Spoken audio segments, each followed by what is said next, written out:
하나님의 뜻이 이 땅에 이루어져야 합니다. 그리고 하나님의 뜻은 사람들을 통해서 이루어져요. 그러니까 사람이 되게 중요합니다. 그래서 하나님께서 하나님의 형상에 맞는 사람을 창조하신 거죠. 그런데 우리가 여기서 인정해야 될 두 가지 굉장히 중요한 어떤 세상으로 얘기하면 가설이에요. 근데 우리에게는 그것이 너무나 중요한 실질적인 토대인 거죠. 그게 뭐냐면 하나님 계시다는 거. 그 하나님 우리를 창조하셨다는 거. 그리고 우리가 그분의 피조물이라는 거. 그 말은 우리의 모든 인생의 어떤 일뿐만 아니라 이 땅에 이루어지는 모든 영역에 하나님의 손길과 하나님의 뜻과 하나님의 의도가 있다는 거예요. 그걸 아는 거죠. 그래서 정말 하나님의 뜻을 이 땅에 이루어진 사람은 하나님의 뜻을 잘 아는 사람이에요. 하나님의 뜻을 우리가 어떻게 알 수 있겠습니까? 물론 말씀을 통해 알 수 있지만 하나님의 뜻을 알 수 있는 방법은 내 생각을 내려놓는 거예요. 내 방법을 내려놓는 거예요. 이게 왜 중요한 줄 아십니까? 교회 올 때도 하나님 앞에 나아갈 때도 이 부분이 정리가 되지 않으면 자기의 생각이 하나님의 생각을 투영시켜요. 자기의 뜻에 하나님의 뜻을 맞춰버립니다. 하나님의 뜻을 알 수 없잖아요. 그러니까 내가 계획한 일이 맞아 떨어질지 않을 것인지에 대해서 우리가 모른단 말이에요. 근데 인간적인 생각을 갖고 있는 사람들은 그걸 절대적으로 믿고 자기 생각을 주장하고 자기 생각과 자기 경험을 믿고 따라가요. 그리고 그것이 하나님의 뜻이라고 말하는 사람이 있어요. 그렇지 않다는 거예요. 모릅니다.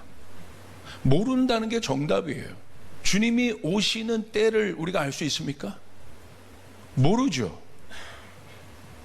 근데 그 때를 안다고 얘기하는 사람이 우리 뭐라고 얘기해요? 소위 이단이라고 얘기하죠. 근데 뭐는 알 수 있어요?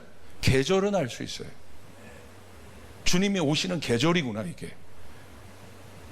그래서 하나님의 뜻을 아는 사람들은 어떤 구체적인 어떤 것들을 보는 것이 아니라 뭘 보냐? 흐름을 봅니다. 그 흐름이 계절이에요. 지금이 어느 계절인가? 지금이 어느 시간인가? 그러니까 이해할 수 없어도 그 흐름을 따라가는 거예요. 광야로 가는 것을 이해할 수 없죠. 그러나 하나님께서 인도하시는 흐름을 따라가는 거예요. 광야에서 계획을 세울 수 있습니까? 계획을 세울 수 없죠. 그러니까 흐름을 따라가다 알기 시작하는 거예요. 이건 굉장히 중요한 거예요. 자, 그러기 때문에 우리 기독교인들은 뭐를 알아야 돼요? 역사를 알아야 돼요. 역사는 흐름입니다. 그러니까 지금 단편적인 지금 이 현대인들 안에 모든 것이 지혜를 어떤 것들을 어떻게 습득하냐면 파편적으로 습득해요. 그러니까 어떤 것들을 꿰어본 경험들이 없어요. 그것을 꿰는 게 뭐라고 그래요? 그건 역사인 거예요, 역사. 잘 보세요. 이스라엘을 택하셔서 하나님께서 하나님의 말씀을 주셨습니다. 그리고 그때는 유대인들이 예수 믿는 사람들이 소수였습니다. 유대인 전체가 이스라엘 공동체 전체 하나님을 알았지만 이제 사실은 이제 복음이 들어가서 예수 그리스도를 아는 사람들 소수였죠. 그게 이제 사도행전의 역사죠. 근데 그 소수를 통해서 하나님 어떤 일을 하십니까? 새로운 흐름들을 만들어 가세요. 이제 구약을 접고 이제 신약의 흐름들을 만들어 가세요. 그리고 결국 어떻게 됩니까? 그때 어느 판 위에서 여러분 하나님께서 그 일을 하십니까? 그 당시 최고 강대국이었던 로마라는 판 위에 쉽게 말하면 기독교가 얹혀져 있는 거예요. 그 속에. 그리고 어떻게 됩니까? 결국 콘스탄틴 대제 때 어떻게 됩니까? 여러분 놀라운 일들이 일어나요. 그 작은 기독교가 국기가 됩니다. 나라 전체의 흐름이 바뀌어버려요. 로마 제국의 역사들이 이렇게 쭉 이렇게 가죠. 가는데 결국 로마가 망하죠. 그때 4세기에서 한 그 후반 그 변경에 유럽이라는 판 안에 로마라는 판 안에 누가 일어났습니까? 바바리안이 일어난 거예요. 바바리안은 야만족이었죠. 게르만이. 그 바바리안이 일어나서 어떻게 했습니까? 그 당시 바바리안들은 빌런.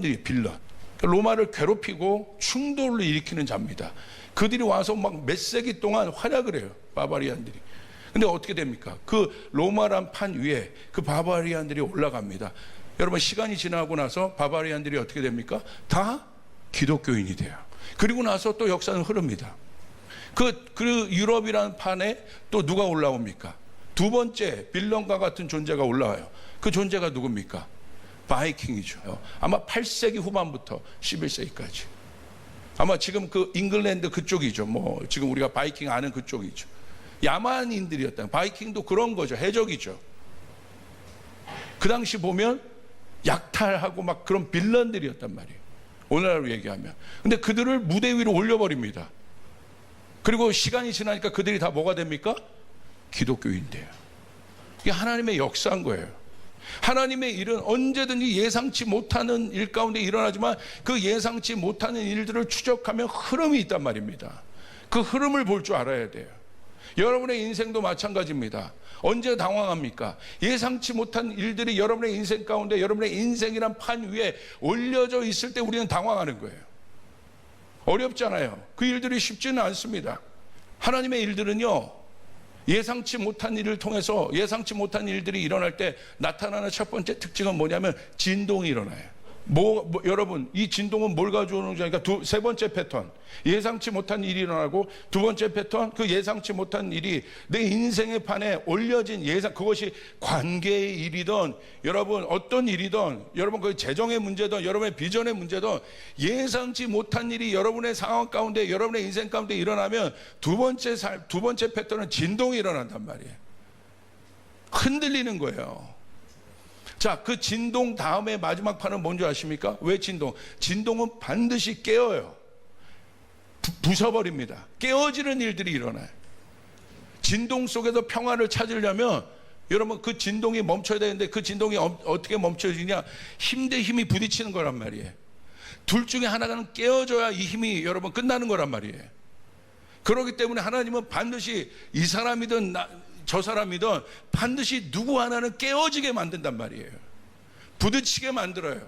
자, 진동이 일어나면 깨어진다고 돼 있어. 자, 깨어지고 났을 때 성경은 그걸 뭐라고 표현하냐면 상한 마음이라고 표현해요. 오늘 여러분 읽은 것처럼. 아이러니하죠. 그리고 하나님께서 구하시는 제사는 상한 심령이라는 거예요. 하나님께서 상한 마음을 가까이 하시고, 여기서 마음이란 것은 여러분 지금 듣는 마음 하잖아요. 레브 쇼메아라고 하는데, 이 상한 심령이라는 건 원어로 보면 레브 니시바라는 거예요. 레브라는 건 마음인데, 이스라엘 사람들에게 있어서 마음은 단순히 우리가 알고 있는 어떤 뭐 감정의 영역 이런 정도의 영역이 아니라, 이스라엘에서 이해하고 있는 마음이라는 주체는 뭐냐면 전인격을 얘기하는 거예요. 전부를 얘기하는 거예요. 그래서 하나님이 사람을 쓰실 때 외모를 보지 않고 중심을 보시는 이유가, 다윗의 중심을 보시는 이유가, 그 다윗의 마음의 중심이 다윗의 전부이기 때문에 하나님 그것을 보신다는 거예요. 그리고 어떤 마음, 이 마음이 전부인데, 니시바라는 건 뭐냐면 깨어지다는 거예요. 완전히 깨어지다. 물리적으로 와장창 깨어진 마음, 감정적으로, 물리적으로 그냥 이게 나 그냥 마음이 아픈데 정도가 아니라 완전히 깨어진 거, 스매시 돼버린 상태, 그냥 으깨져 버린 상태. 우리의 감정이 그럴 때 있잖아요. 상한 마음은요, 예측할 수, 어디서 뭐가 일어나요, 어디서 어떤 버튼이 눌러질지 몰라요.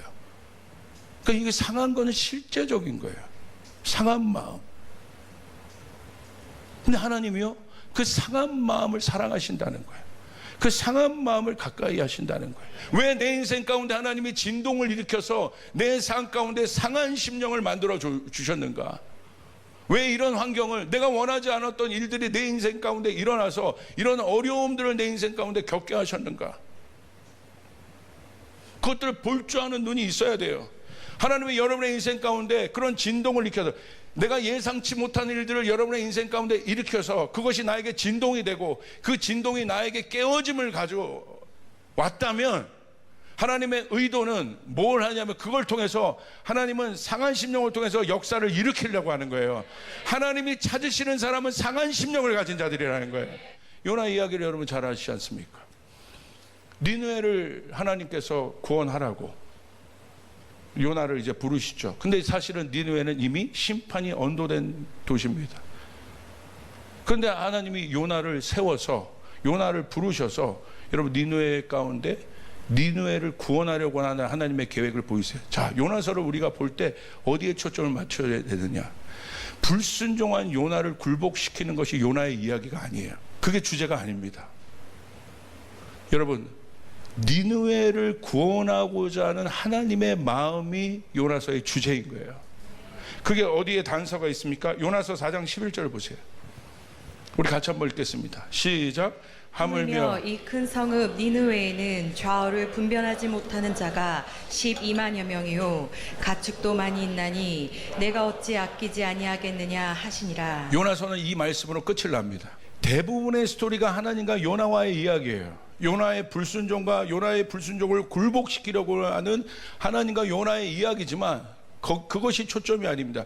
그런 요나, 하필이면 여러분 잘 이 어마어마한 프로젝트라면 잘 준비된 사람을 보내면 되잖아요.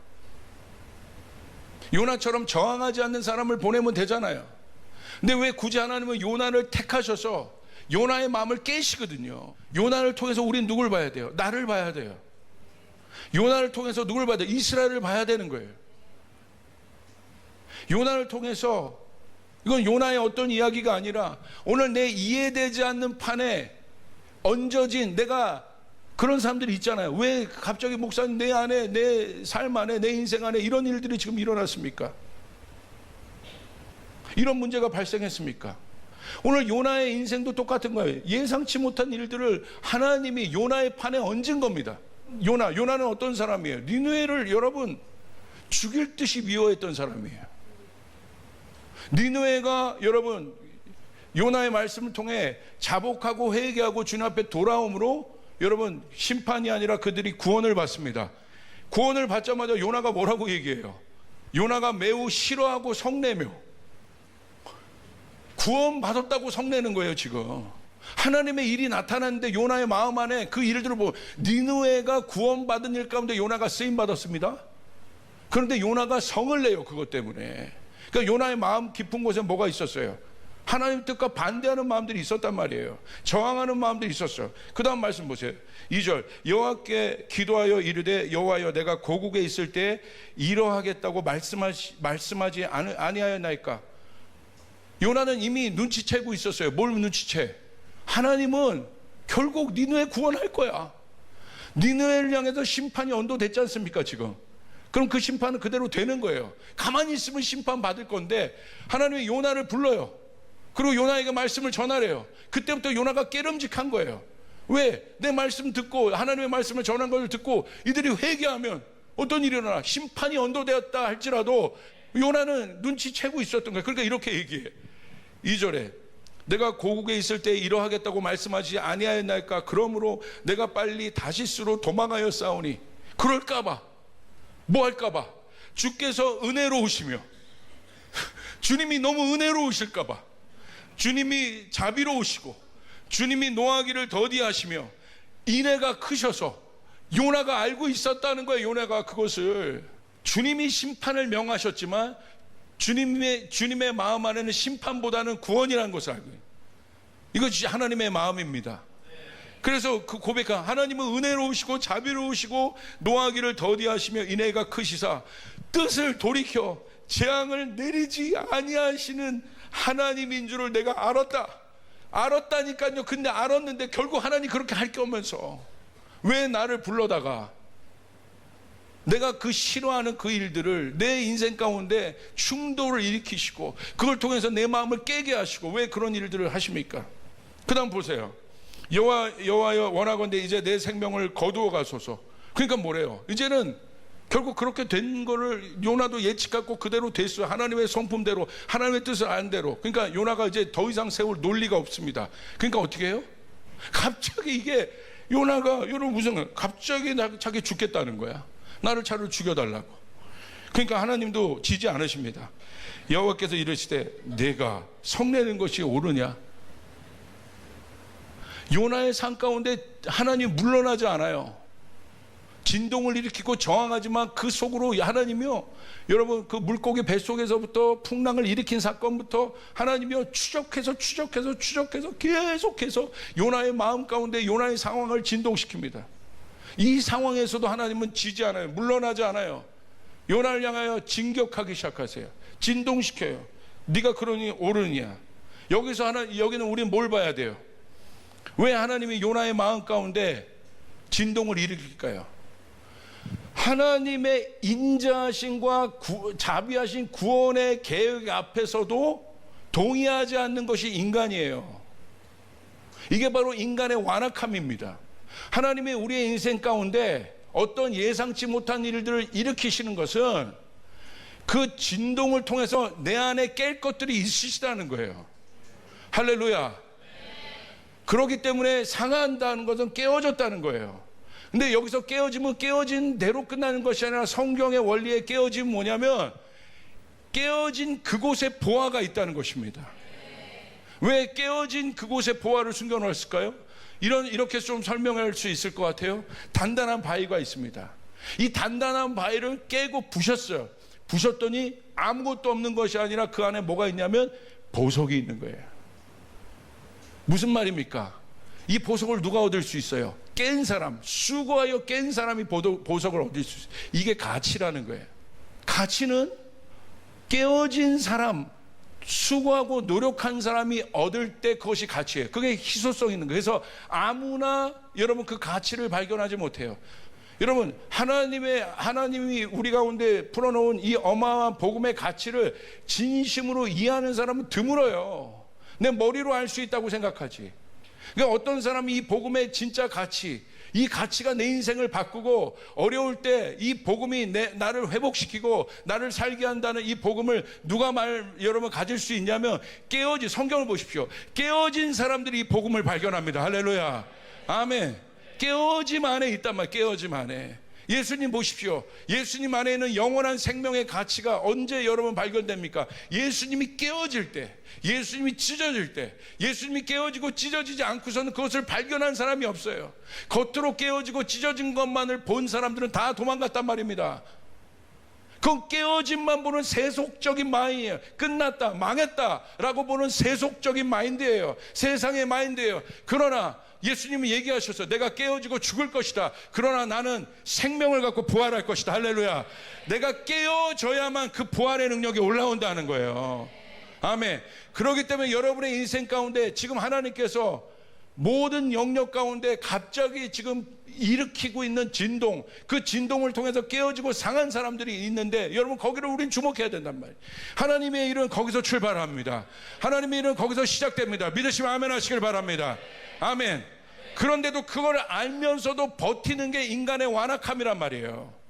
아는데 한 번도 나를 그 십자가 앞에 굴복시키고 깨어냄이 무엇인지를 모르는 거예요.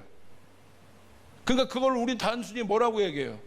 여러분 그것은 세상에 그런 사람들 너무 많아요. 그러니까 어려운 거예요. 힘든 거예요. 그렇기 때문에 복음이 필요합니다. 그 깨어짐 뒤에 하나님의 역사가 있을 것이라는 거예요. 네가 이해 못하지만 그 속에 하나님의 능력이 나타날 것이라는 거예요. 하나님의 승리가 있을 것이라는 거예요. 여러분 믿습니까? 그거예요. 그러니까 하나님이 뭘 통해서 요나를 가르치십니까? 요나가 그렇게 또 대항합니다. 그러니까 하나님이요, 해가 뭐 태양빛이 아주 뭐 저렁저렁 뭐 우리 요번 여름처럼 그랬어요. 그러니까 하나님이요, 요나에게 박넝쿨을 준비해 주세요. 그러니까 그 박넝쿨 속에서 또 요나가 하나님을 찬양하네요. 이 단순한 양반을 보시란 말이에요. 그 속에서 막 또 박넝쿨을 또, 그러니까 또 하나님이요, 또 하나님도 이상해요. 벌레를 사용하셔서 박넝쿨을 또 갉아먹게 해. 단무지 같은 요나. 근데 여러분 그 박넝쿨이 없어졌다고 또 뭐라고 하니까 불평하기 시작해요. 8절에 해가 뜰 때 하나님이 뜨거운 동풍을 예비하셨고 해는 요나의 머리에 쪼임해 요나가 혼미하여 스스로 이 사람은 도대체 죽기를 왜 이렇게 좋아하는지 스스로 죽기를 고하여 이르되 사는 것보다 죽는 것이 내게 나으리이다. 그러니까 무기야 그냥.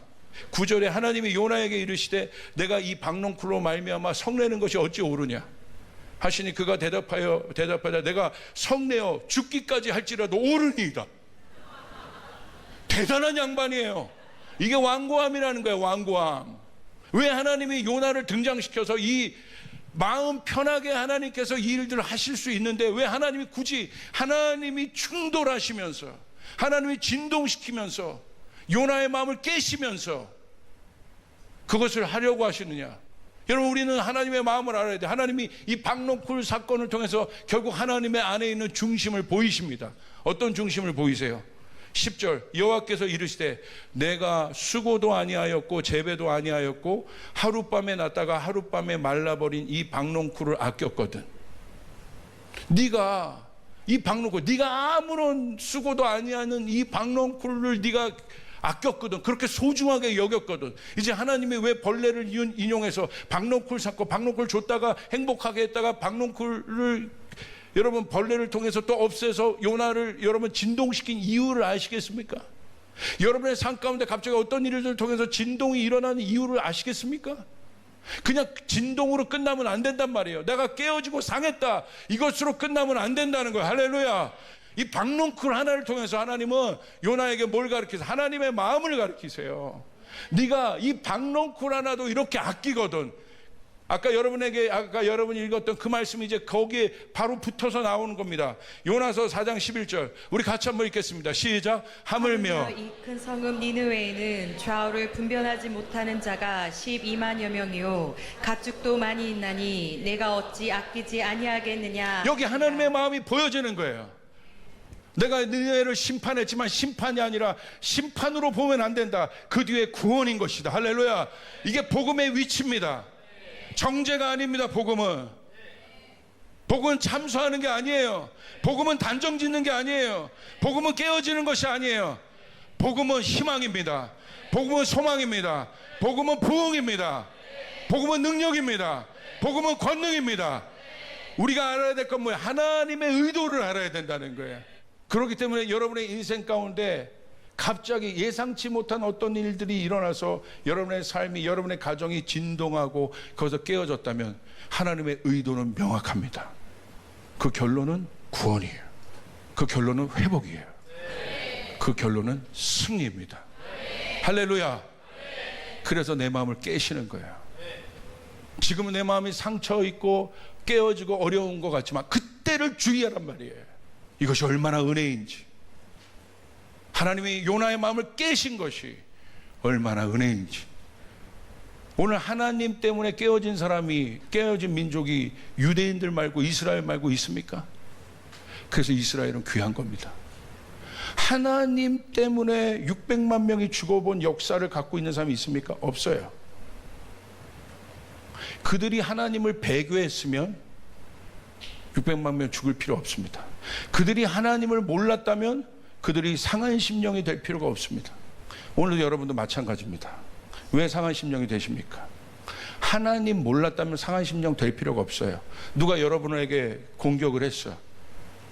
그런데 하나님을 알기 때문에 참는 거야. 하나님을 알기 때문에 무릎 꿇는 거야. 예수님이 하나님의 아들이시니까 찢긴 거예요. 하나님의 아들이 아니고서는 누구도 찢을 필요가 없어요. 우리 죄 때문에. 왜 다 죄인인데 누가 누구를 대신해서 찢습니까? 그것이 상한 심령의 안에 있는 어마어마한 비밀이란 말이에요. 사랑하는 여러분, 그렇기 때문에 여러분의 인생의 판에 올려진 어떤 일들, 이해 안 되는 일을 통해서 여러분의 삶에 진동이 일어나고 그것을 통해서 여러분의 마음이 깨어지고 상한 심령이 되었다면 우리는 이제 눈을 들어 그 다음 단계를 봐야 합니다. 그곳에 하나님의 구원이 있습니다. 그곳에 하나님의 부흥이 있습니다. 할렐루야.